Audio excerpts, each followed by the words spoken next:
रूस ने ग्रैड एमएलआरएस से जोरदार हमला किया है। यूक्रेनी सेना पर गोले बरसाए गए। बाखमुत में दोनों सेनाओं में भीषण जंग की ये तस्वीरें इस वक्त आपके सामने हैं।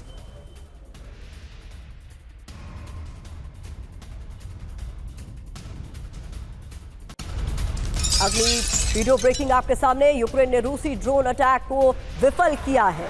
एंटी ड्रोन सिस्टम से तबाह किया गया। रूसी सीमा से छोड़ा गया था ये ड्रोन।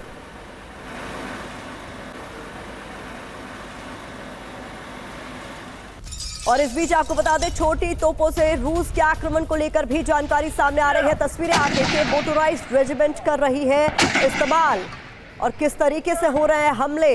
ये देखिए, छोटी तोपों का इस्तेमाल भी युद्ध क्षेत्र में हो रहा है।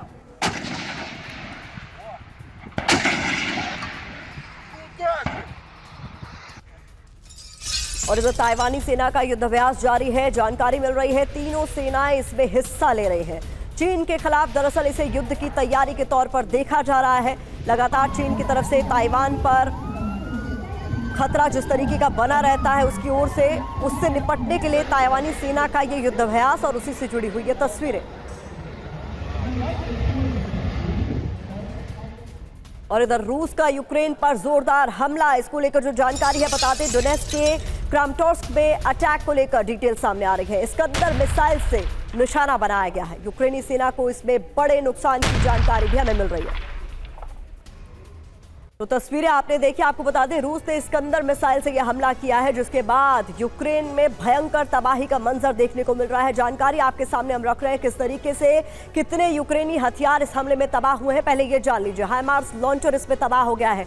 5 ग्रैड एमएलआरएस इसमें तबाह हो गए हैं। 5 टैंक और 10 आर्मर्ड व्हीकल भी इसमें पूरी तरीके से तबाह हो चुके हैं। तो पुतिन के इस जोरदार हमले का क्या असर हुआ, ये हम आपको बता रहे हैं। तो इस युद्ध में इस्कंदर कैसे बनी सिकंदर, ये भी समझ लीजिए। 6 महीनों से इस्कंदर के इस्तेमाल में तेजी लाई गई है। युद्ध क्षेत्र में यूक्रेनी ठिकानों को इस्कंदर से तबाह किया जा रहा है। इस युद्ध में इस्कंदर मिसाइल की रेंज की अगर हम बात करें तो यह भी जानना आपके लिए जरूरी है कि 500 किलोमीटर की रेंज है इस इस्कंदर मिसाइल की। इसके अलावा ये न्यूक्लियर बम ले जाने में भी सक्षम है। न्यूक्लियर बम ले जा सकती है ये मिसाइल। इसके अलावा जानकारी आपके सामने 700 किलो का वॉरहेड ले जाने में भी ये सक्षम है। तो मनीष, इस इस्कंदर को सिकंदर बनते हुए अब इस युद्ध क्षेत्र में हम देख रहे हैं साफ तौर पर। देखिए, इसमें कोई दो राय नहीं है कि रूस धीरे धीरे अपने जो भंडार है उसमें से एक से बढ़कर एक हथियार का इस्तेमाल कर रहा है।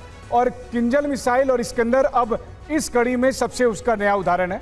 उसके बाद आगे जो महाविध्वंसक हथियार है उसमें यार्स मिसाइल है, जिसका अभी तक वो केवल टेस्ट के तौर पर ही दिखा रहा, लेकिन उसका उसने इस्तेमाल नहीं किया है। रूसी सेना की जो स्ट्रेटेजी समझ में आ रही है उसके हिसाब से वो आगे बढ़ने की जगह उन जगह पर अटैक ज्यादा कर रही है जहां पर यूक्रेनी सेना का या तो जमावड़ा है या यूक्रेनी सेना के हथियार और उसके भंडार रखे हुए हैं। और यही वजह है कि आप देखिए, अवदीवका और बाखमुत के बाद जो रूसी सेना का टारगेट है वो चासव यार, क्रामाटोर्स्क और खार्किव के उन जगह पर है जहां पर इसके अलावा पश्चिमी यूक्रेन में जहां पर नाटो के हथियार भंडार है वहां पर उनका अटैक कर रहा है। तो और इन सब में उनको इस्कंदर मिसाइल बहुत कामयाब हो रही है और किंजल मिसाइल बहुत कामयाब हो रही है, क्योंकि इस्कंदर मिसाइल का तोड़ फिलहाल अभी किसी एयर डिफेंस सिस्टम के पास नहीं है जो यूक्रेन के पास मौजूद है। ये बड़ी बात आप बता रहे हैं।